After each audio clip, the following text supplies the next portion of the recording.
Radhe Radhe friends, हमारे YouTube channel में आपका बहुत बहुत स्वागत है।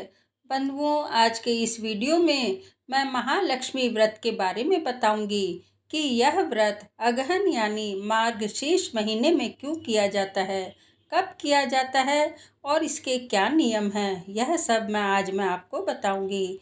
तो चलिए सबसे पहले यह जान लेते हैं कि यह व्रत हम क्यों करते हैं। श्री महालक्ष्मी जी सदैव हमारे घर में स्थित रहें, स्थायी निवास करें। घर में यश, कीर्ति, सर्व समृद्धि, शांति सबको प्राप्त हो, इसलिए मार्गशीर्ष महीने में श्री महालक्ष्मी जी का यह व्रत किया जाता है। यह व्रत कब करना है? तो मार्गशीर्ष महीने के द्वितीय गुरुवार को यह व्रत किया जाता है और मार्गशीर्ष महीने के प्रत्येक गुरुवार को यह व्रत किया जाता है। महालक्ष्मी व्रत के लिए यह महीना अति उत्तम माना गया है, क्योंकि ब्रह्मा, विष्णु, महेश इन तीनों देवों का संचार श्री महालक्ष्मी में ज़्यादा रहता है। इसलिए मार्गशीर्ष महीने के प्रथम गुरुवार से लेकर श्री लक्ष्मी जी का व्रत महीने के अंतिम गुरुवार तक नियम पूर्वक व श्रद्धा पूर्वक करना चाहिए और अंतिम गुरुवार के दिन ही इस व्रत का उद्यापन किया जाता है। बहुत से लोग इस महालक्ष्मी व्रत को 12 महीने भी करते हैं और 12 साल के लिए भी करते हैं। यदि आप 12 महीने के लिए यह व्रत करते हैं या 12 महीने 12 साल के लिए यह व्रत करते हैं, तो हमें मार्गशीर्ष महीने के प्रथम गुरुवार से ही यह व्रत करना चाहिए। महालक्ष्मी व्रत से जुड़े यह नियम ध्यान में रखने चाहिए। सबसे पहले तो घर से गंदगी बिल्कुल हटा देनी चाहिए। टूटे फूटे अशुद्ध चीज़ों को हटा देना चाहिए। जिस दिन व्रत हो उसके एक दिन पहले व्रती को बाल धो लेने चाहिए। और दूसरा नियम है, व्रती अपने मन को एकदम शुद्ध रखे और जिस दिन व्रत है उस दिन जय महालक्ष्मी का जाप दिन भर करते रहना चाहिए। तीसरा नियम है, इस दिन एक समय ही भोजन करना चाहिए। शाम के समय माता लक्ष्मी की पूजा करनी चाहिए और यदि हम किसी कारणवश पूजा नहीं भी कर पाते हैं तो हमें कथा ज़रूर सुननी चाहिए और पूजा छोड़नी नहीं चाहिए, किसी और से भी करवा सकते हैं। इस तरह और व्रती को लाल वस्त्र के पहनकर तभी पूजा करनी चाहिए। चटक रंग के फूल माता लक्ष्मी को चढ़ाने चाहिए, नैवेद्य चढ़ाना चाहिए और धूप दीप करना चाहिए, कलश लगाना चाहिए और माता का प्रेम से श्रद्धा पूर्वक शाम के समय घी का दीपक लगाकर पूजा करनी चाहिए। और कथा समाप्त होने के बाद आप माता लक्ष्मी की आरती जरूर करें। इससे माता प्रसन्न होती हैं और उनका नियम से हमारा पूजा जो हम कर रहे हैं वो नियम से पूरा होता है। जय श्री कृष्णा। इस दिन एक चौकी पर लाल रंग का सफ़ा वस्त्र रखकर महालक्ष्मी जी की फोटो को विराजमान करना चाहिए, कलश लगाना चाहिए और पुष्प रंगोली वगैरह बनानी चाहिए और जो पुष्प होते हैं वो चटक रंग के चढ़ाने चाहिए। और कथा मैं आपको बता रही हूँ, वो कथा ज़रूर सुनना चाहिए और माता को धूप दीप नैवेद्य से पूजा करनी चाहिए, घी का दीपक जलाना चाहिए। इस तरह माता लक्ष्मी की पूजा करनी चाहिए। श्री महालक्ष्मी की व्रत कथा, गुरुवार की कथा। आइए भक्तजनों ध्यान से सुने श्री महालक्ष्मी की व्रत कथा, गुरुवार की व्रत कथा। इसे श्रवण और पठन करने से दुख दारिद्र्य दूर हो जाता है। श्री महालक्ष्मी माता की कृपा से सुख संपत्ति ऐश्वर्य प्राप्त होता है, मन की इच्छा पूरी होती है। श्री महालक्ष्मी माता के अनेक रूप तथा नाम हैं। भूतल में वे छाया, शक्ति, तृष्णा, शांति, जाति, लज्जा, श्रद्धा, कांति, वृष्टि, स्मृति, दया, तुष्टि माता, अधिष्ठात्री एवं लक्ष्मी के रूप में स्थित हैं। उन्हें प्रणाम करते हैं। कैलाश पर्वत पर पार्वती, क्षीर सागर में सिंधु कन्या, स्वर्गलोक में महालक्ष्मी, भूलोक में लक्ष्मी, ब्रह्मलोक में सावित्री, ग्वालों में राधिका, वृंदावन में रासेश्वरी, चंदन वन में चंद्रा, चंपक वन में गिरिजा, पद्म वन में पद्मा, मालदीप में मालती, कुंदन वन में कुंदंती, केतकी वन में सुशीला, कंदम वन में कंदममाला, राजप्रसाद में राजलक्ष्मी और घर घर में गृहलक्ष्मी इन विभिन्न नामों से पहचानी जाती है। इस तरह सर्वथा चारों ओर सर्वभूत में सुपरिचित माता श्री महालक्ष्मी की यह कथा है। अब हम इसका श्रवण पठन करेंगे। भारतवर्ष में सौराष्ट्र देश में द्वापर युग की यह कहानी हुई है। सौराष्ट्र में उस समय भद्रश्रवा नाम के राजा थे। वे बड़े पराक्रमी राजा थे। 4 वेद, 6 शास्त्र, 18 पुराणों का उन्हें ज्ञान था। उनकी रानी का नाम सूरज चंद्रिका था।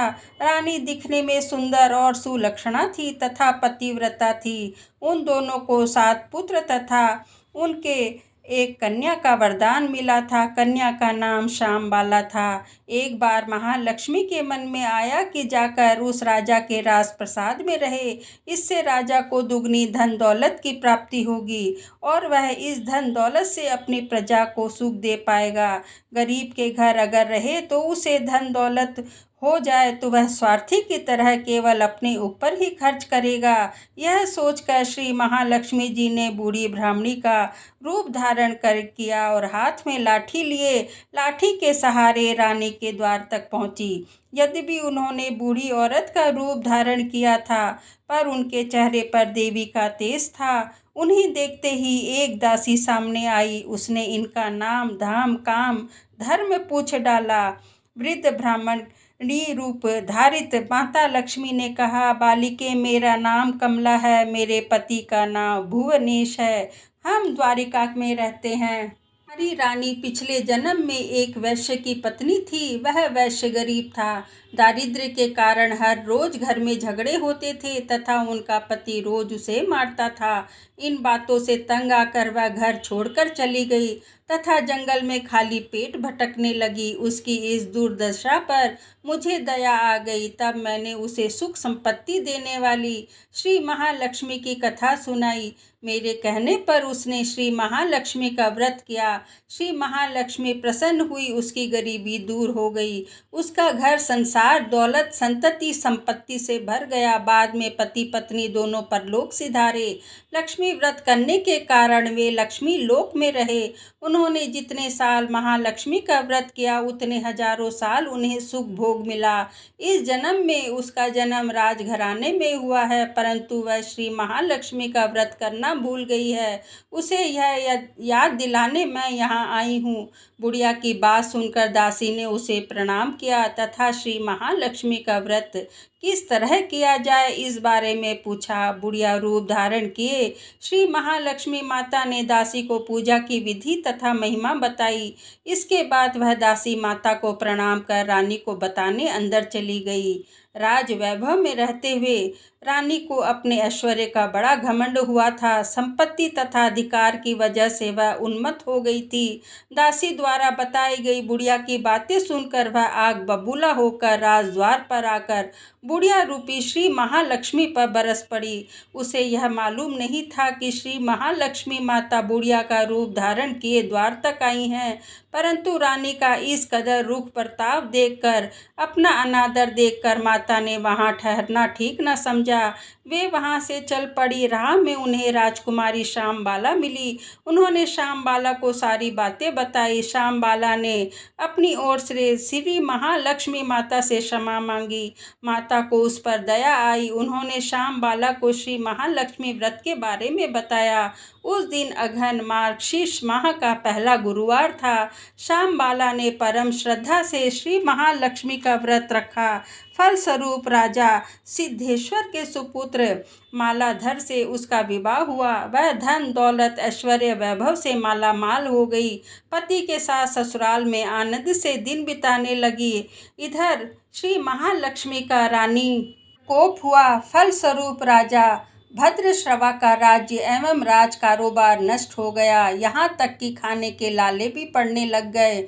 ऐसी हालत में एक दिन रानी ने राजा से निवेदन किया, हमारा दामाद इतना बड़ा राजा है, धनवान है, ऐश्वर्यशाली है, क्यों न उसके पास जाएं, अपना हाल उसे बताएं, वह जरूर हमारी मदद करेगा। इस बात पर राजा भद्रश्रवा दामाद के पास रवाना हुए। राज्य में पहुंचकर एक तालाब के किनारे थोड़ी देर विश्राम लेने के लिए ठहरे। तालाब में पानी लेने आते जाते दासियों ने उन्हें देखा। उन्होंने विनम्रता से उनकी पूछताछ की। जब उन्हें यह मालूम हुआ कि वे रानी श्यामबाला के पिता हैं तो दौड़ते हुए जाकर उन्होंने रानी को सारी बात बताई। रानी ने दासी के हाथ राज परिधान भेजकर बड़े ठाट से उनका स्वागत तथा आदर सत्कार किया, खान पान करवाया। जब वे लौटने लगे तो सोने की मोहरों से भरा घड़ा दिया। राजा भद्रश्रवा जब वापस लौटे तो उन्हें देखकर रानी सूरज चंद्रिका खुश हो गई। उन्होंने सोने की मोहरों से भरे घड़े का मुंह खोला तो हाय भगवान, घड़े में तो धन के बदले कोयले थे। यह सब श्री महालक्ष्मी के प्रकोप से हुआ। इस प्रकार दुर्दशा में और कई दिन बीत गए। इस बार रानी स्वयं अपनी कन्या के पास गई। वह दिन अघन माह का अंतिम गुरुवार था। श्यामबाला ने श्री महालक्ष्मी का व्रत किया था, पूजा की, अपनी माता से भी व्रत करवाया। इसके बाद रानी अपने घर आ गई। श्री महालक्ष्मी का व्रत रखने पर उसे फिर से अपना राजपाट, धन दौलत, ऐश्वर्य प्राप्त हो गया। वह फिर से सुख शांति और आनंदमय जीवन बिताने लगी। कुछ दिनों बाद राजकन्या श्यामबाला अपने पिता के घर आई। उसे अपने घर देखकर सूरज चंद्रिका को पुरानी बातें याद आ गई। यही कि श्यामबाला ने अपने पिता को घड़ा भर कोयला दिया था और उसे कुछ भी नहीं दिया था। इस कारण श्यामबाला को पिता के घर आने पर उसका कोई भी आतिथ्य नहीं हुआ बल्कि अनादर हुआ। पर उसने उस बात का बुरा नहीं माना। अपने घर लौटते समय उसने पिता के घर से थोड़ा सा नमक ले लिया। अपने घर लौटने पर उसके पति ने पूछा, अपने मायके से क्या लाई हो? इस पर उसने जवाब दिया, वहाँ का सार लाई हूँ। पति ने पूछा, इसका मतलब क्या है? तब श्यामबाला ने कहा, थोड़ा धीरज रखें, सब मालूम हो जाएगा। उस दिन श्यामबाला ने सारा भोजन नमक डाले बिना बनाया और परोसा। पति ने खाना चखा। सारा खाना नमक के बिना था, इसलिए स्वाद न आया। फिर श्यामबाला ने थाली में नमक डाला, जिससे सारा भोजन स्वादिष्ट लगने लगा। तब श्यामबाला ने पति से कहा, यह है वह मायके से लाया हुआ सार। पति को उसकी बात सही लगी। फिर वह दोनों हंसी मजाक करते हुए भोजन करने लगे। कहा गया है कि इस तरह जो कोई श्रद्धा भाव से श्री महालक्ष्मी की पूजा करे उसे माता की कृपा प्राप्त होती है, सुख संपत्ति शांति प्राप्त होती है, सभी मनोकामनाएं पूरी होती हैं। परंतु यह सब प्राप्त होने पर माता की पूजा को भूलना नहीं चाहिए। हर गुरुवार को व्रत पाठ अवश्य करना चाहिए। इस तरह श्री महालक्ष्मी की महिमा भक्तों को मनोकामना पूर्ण करती है। इस प्रकार श्री महालक्ष्मी की गुरुवार की कथा संपूर्ण हुई। बोलो विष्णु भगवान की जय, महालक्ष्मी माता की जय। ओम जय लक्ष्मी माता, जय लक्ष्मी माता, तुमको निश दिन सेवत हर विष्णु विधाता। जय लक्ष्मी माता, उमा रमा ब्रह्माणी तुई है जग की माता। सूर्य चंद्रमा ध्यावत, सूर्य चंद्रमा ध्यावत, नारद ऋषि गाता। ओम जय लक्ष्मी माता, दुर्गा रूप निरंजन सुख संपत्ति दाता। जो कोई तुमको ध्यावत, जो कोई तुमको ध्यावत, रिद्धि सिद्धि पाता। ओम जय लक्ष्मी माता, तू ही है पाताल बसंती, तू ही है शुभदाता। कर्म प्रभाव प्रकाशक, कर्म प्रभाव प्रकाशक, जगनिधि से त्राता। ओम जय लक्ष्मी माता, जिस घर थारो बासो तेहि में गुण आता। कर न सके कोई कर ले, कर न सके सोही कर ले, मन नहीं धड़काता। ओम जय लक्ष्मी माता, तुम बिन यज्ञ न होवे, वस्त्र न कोई पाता। खान पान को वैभव, खान पान को वैभव, तुम बिन गुण दाता। ओम जय लक्ष्मी माता। शुभ गुण सुंदर मुक्ता, शीर निधि जाता। रत्न चतुर्दशता को, रत्न चतुर्दशता को कोई नहीं पाता। ओम जय लक्ष्मी माता। श्री लक्ष्मी जी की आरती जो कोई नर गाता, उर आनंद समाता, उर आनंद समाता, पाप उतर जाता। ओम जय लक्ष्मी माता। जहाँ चरण तब पहुँचे, नर शुभ हो जाता। दुर्गा रूप मात की, दुर्गा रूप मात की, शुभ दृष्टि चाहता। ओम जय लक्ष्मी माता। ओम जय लक्ष्मी माता। जय लक्ष्मी माता। तुमको निश दिन सेवत, तुमको निश दिन सेवत, हर विष्णु विधाता। जय लक्ष्मी माता।